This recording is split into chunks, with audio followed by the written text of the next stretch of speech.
পিছনে আমার কথা শুনতে পাচ্ছেন? আচ্ছা, আমি আমি একটু প্রথমে আমার পরিচয় দেই যে আমি সহকারী পুলিশ সুপার সোনাগাজী সার্কেল, ঠিক আছে? সোনাগাজী আর দাগনভূঞা এই দুই থানার সুপারভিশন আমার।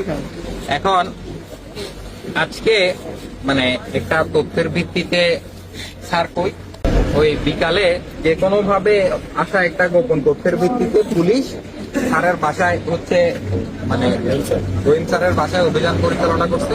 তো অভিযান পরিচালনা করার পরে মানে নেগেটিভ রেজাল্ট পাওয়া গেছে যে স্যারের বাসায় সম্পর্কে যে তথ্যটা আসছিল সেই তথ্যটা ভুল।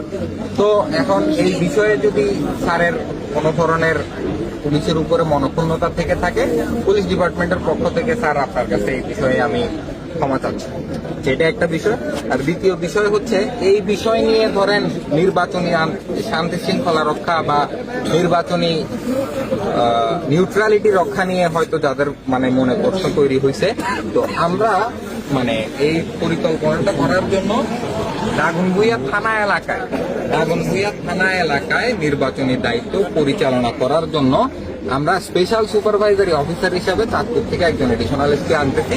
উনি আগামীকালকে আসবেন দাগনভূঞা।